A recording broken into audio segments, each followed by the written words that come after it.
Halo, assalamualaikum warahmatullahi wabarakatuh, teman-teman. Ketemu lagi. Sekarang masih bersama saya di sini akan mencoba sharing tentang analisis regresi ganda dengan menggunakan SPSS. Kalau kemarin kita udah analisis regresi yang sederhana, yaitu melibatkan satu variabel bebas saja. Di sini sekarang variabel bebasnya ada lebih dari satu. Oke, kita lihat di sini NTA itu adalah nilai tugas akhir, NBS itu nilai biostatistik, NBI itu adalah nilai dari bahasa Inggris. Nah, sini nilai-nilainya sudah didefinisikan sebagai berikut. Nah, gimana caranya agar kita bisa melakukan analisis regresi? Nah, dengan menggunakan SPSS. Oke, kita lakukan analyze. Setelah analysis kita regression. Setelah regression kita pilih linear. Nah, setelah pilih linear di sini kita variabel dependent. Variabel dependent adalah variabel terikat. Variabel terikatnya adalah nilai tugas akhir. Sedangkan di sini kita variabel independentnya adalah biostatistik dan bahasa Inggris. Kita masukkan di sini, teman-teman. Oke, setelah itu di sini kita lihat statistiknya. Oke, sudah. Kita tambahkan aja deskriptif di sini. Oke, terus confidence intervalnya ya kita menggunakan 95%. Oke. Terus plotnya di sini udah oke, kita menggunakan oke. Lalu kita di sini oke, kita lihat oke saja, nanti akan menghasilkan output dari SPSS-nya.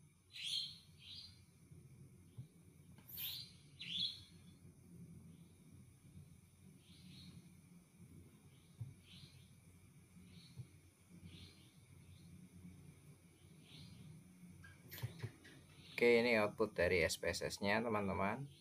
Nah, ini output dari SPSS-nya. Ini adalah data deskriptifnya. Data deskriptif di sini adalah ada berapa datanya, ada berapa, standar deviasinya, minnya. Tabel yang kedua itu adalah korelasi. Jadi korelasi di sini adalah hubungan, apakah ada hubungan tugas akhir dengan biostatistik, adakah ada nilai tugas akhir dengan bahasa Inggris. Nah, di sini sebenarnya hubungannya juga agak kurang baik. Di situ negatif 1,13 dan negatif dan 4,06. Jadi hubungannya juga kurang kuat sebetulnya, teman-teman. Oke, selanjutnya kita di sini cuma menunjukkan bahwa dia menggunakan metode enter saja. Selanjutnya model summary-nya di sini yang kita lihat adalah R square-nya. R square ini menunjukkan bahwa dia itu koefisien determinasi. Koefisien determinasi itu adalah seberapa pengaruh dari variabel bebas itu terhadap variabel terikatnya. Jadi di sini 0,16 itu menunjukkan bahwa dia itu 16% pengaruhnya dari variabel bebas atau dari nilai bahasa Inggris dan nilai biostatistik itu hanya 16,8%. Nah, sisanya itu nilai TA dijelaskan oleh variabel lain di luar nilai dari biostatistika dan bahasa Inggris. Selanjutnya ada nilai ANOVA. Di sini adalah hasil analisis ANOVA. Hasil analisis ANOVA ini kita bisa lihat di sini adalah taraf signifikansinya. Di sini itu bisa kita bandingkan dengan signifikansi di sini. Signifikansi bisa kita bandingkan dengan toleransi kesalahannya. Nah, di situ taraf signifikansinya kan 0,332. Nah, sedangkan ketika kita bandingkan dengan 0,05 toleransi kesalahannya, maka itu lebih besar sehingga H0 diterima dan HA-nya ditolak. Dengan demikian maka variansi dari nilai variabel bebas, yaitu dari nilai variasi nilai bahasa Inggris dan biostatistik, itu tidak dapat menjelaskan nilai variansi dari tugas akhirnya. Dengan demikian maka tidak dapat untuk memprediksi secara mudahnya, tidak dapat untuk variansi nilai dari variabel bebas, tidak dapat untuk memprediksi variansi nilai dari variabel terikat. Selanjutnya di sini akan kita lihat terkait dengan koefisiennya. Nah, koefisien ini di sini adalah konstannya 42,359. Terus nilai biostatistiknya ini adalah konstantanya adalah X1-nya itu negatif 0,55 dan nilai bahasa Inggrisnya itu 0,421. Nah, di sini kalau kita mau transformasikan pada persamaan regresinya, yaitu sama dengan Y sama dengan 42,359 dikurangi 0,55X1 ditambah 0,421. Nah, itu adalah persamaan regresinya.